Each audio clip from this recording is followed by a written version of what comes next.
Guys, I saw a video by Sir Moose that had like hand invisibility spells, electro dragons, and loons. So I'm like, man, I gotta give it a shot. There's a couple different ways you can do this. First of all, I start out by dropping that wizard bomb first. I got that exposed town hall. So with a rage and 2 invisibility spells, I can take that town hall out. All right, that's gonna save my troops from the rest of this stuff going on in this base. That means I can choose to use my Grand Warden ability wherever the heck I want, not just having to wait for it for the town hall. But sometimes you got a town hall deep in the base. Sometimes it's in the center. Sometimes it's got an island around it.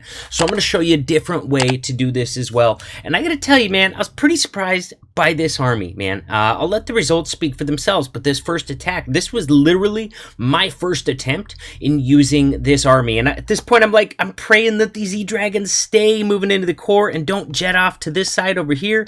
Looks like I had just enough of a funnel to keep them moving through the base. If you look at the sweepers, that's why I decided to come from that direction. Of course, I'm going to play my heroes alongside the E-Dragons a little bit later. I want those heroes to do some work. And the invisibility spells. Now, sometimes I'm going to use them on the E-Drags once in a while. Like if a scatter shot's getting ready to damage a whole bunch of them, I think I drop one right here, don't I?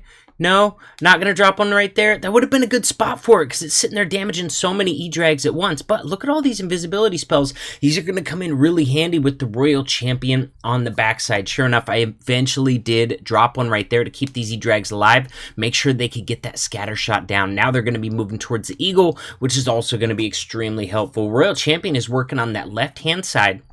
Now here we go. I popped that RC ability. I'm really trying to get to this last scatter shot right here. I'd go ahead and make her invisible just in case the scatter shot was going to target her. But at this point I know, oh my god, dude, this base is actually super wrecked. I said, look at my queen. Dude, she's still like 3/4 health, still has her ability intact. I still got 3 invisibility spells. I don't need to drop it there. My RC can get through that archer tower just fine, but I drop it for the heck of it. And guys, look at that. I've got 2 leftover invisibility spells and a swag queen.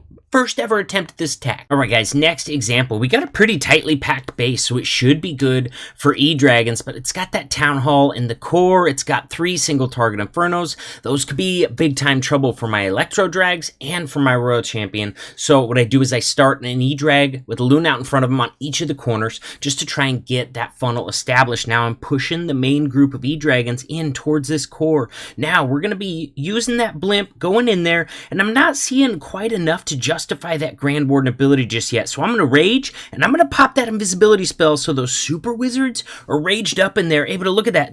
They took down the Town Hall. They took out the scatter shot. I popped the Grand Warden ability. I don't think I quite caught the super wizards in there, but I caught a bunch of my Electro Dragons in there in the core. So hopefully they're going to continue doing a ton of damage. Maybe get these 2 single target Infernos down, but they're taking a lot of heat right now. I go ahead and make a couple of them invisible over there because that Grand Warden platform, that air defense, were all being really rough on my Electro Dragons. Right now, I still got a Queen ability, I still got a Royal Champion ability, and I got a bunch of invisibility spells, so I'm like, I gotta keep this Royal Champion invisible. I gotta clear the path so that she goes over to the single target Inferno next, and I gotta keep her invisible the entire time if she's gonna have any hope of getting through both of these single target Infernos. I accidentally make that single invincible there, but the E-Dragon gets off a chain that finishes it off. Now we're keeping our last remaining E-Drag and Royal Champion invisible through this next single target Inferno. I got it. Now, there we go, man. Where is my RC going, dude? She's going to chase some skellies. I still got an invisibility potion left over. I had the Queen ability. I had the RC. Are you kidding me? How is this working so well? All right, man, this is my first attack, having finally made it back up into Legends League. I didn't do Legends attacks for a number of days, and even on a good day, I might do like 3 of my Legends attacks, so I'm always on that bottom end of it, but I like being in Legends, even if it's lower Legends. That way, when people attack you, they don't get any loot. You don't lose any loot to farmers at all. It's pretty amazing. So here we go. This time I'm gonna try and send that blimp all the way to the other side of the base to go get the Town Hall. I use a rage and the Grand Warden ability to catch as many E-Dragons and Loons with the blimp that I can. And now I just really need it to take down that Town Hall. We got the rage and the invisibility spell. Come on, guys. I got plenty of invisibility spells, so I can just keeping these wizards invisible until they get this Town Hall down. Sure enough, they got it down. Now, I got a big group of E-Drags in range of a scatter shot, so I'm going to make them invisible, and I'm going to send in the RC to go ahead and back this group up. Another invisibility spell. Oh, that scatter shot is still firing on some troops over there. Now, Look at this, dude. We got 3 single target Infernos remaining, man. Oh, I'm going to need a miracle to get this, dude. That's a lot of singles. It's nice that I have an Edrag with my RC, so I'm actually able to keep them both invisible. That's going to give me a little bit more DPS moving forward. Pop that ability. I have 2 invisibility spells left. 1 goes down for the Royal Champion, and she was able to one-shot that. Now, can she get this other single down? We got Skelly's trying to distract her. The single is down.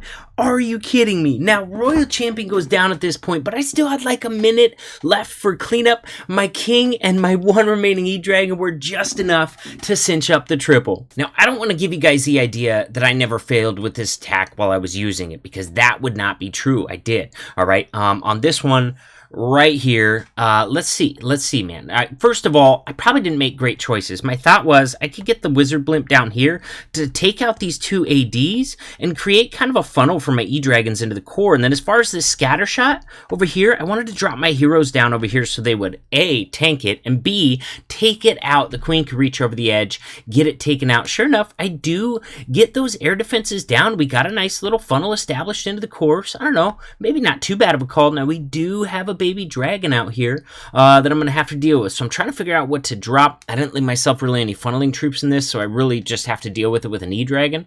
I guess I could have dropped heroes first, but honestly, I got in the habit of dropping Electro Dragons before heroes, right before heroes. That way the heroes stay alive just a little bit longer. Now, we're moving our way into the core. Now, this time, unlike some of the other attacks, I haven't had the Wizard Blimp to take out the Town Hall, so I'm going to need to rely on these Electro Dragons to get that Town Hall taken out. Now look at this.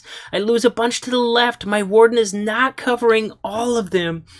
And here we go. Can these Electro Dragons get that Town Hall down? I didn't get enough Electro Dragons on that Town Hall, guys, so that Warden ability is going to wear off before the Town Hall goes down. My single rage didn't quite carry enough Electro Dragons in there. Oh, and that's going to hurt, man. That Town Hall blast put a hurting on some of my remaining E-Dragons in there, and this one's looking a little rough. I've used several invisibility spells on the core already, and I think that's where I went wrong. I don't think they were that effective in the core. I'm down to just 3 invisibility spells left. I've got the RC moving in, but she's already taken some serious heat, so I gotta pop her abilities. It's not enough to one-shot the cannons. Now, coming to this last section, I got a scatter shot. I got the queen. I was maybe a little bit preemptive on that invisibility spell. It wears off pretty soon. If I would have waited a little bit, I probably could have got that archer tower down with just 1 of them, but I ended up having to use 2, and that's rough. Remember, my RC does not have an ability left at this point, and she's all of a sudden taking so much heat. Is she going to get that?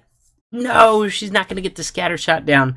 Now, I'm in a rough spot. My queen has an ability, but she can't reach this scatter shot until she goes all the way around here, and she's going to be eating scatter shot shots that entire time, so ended up with a 92% fail. If I'd have played my visibilities different, saved more for the RC, maybe I could have got that triple. In summary, guys, it's a cool and interesting attack. Personally, though, I'm not confident enough with it to use it in war. I'll see you in the next video.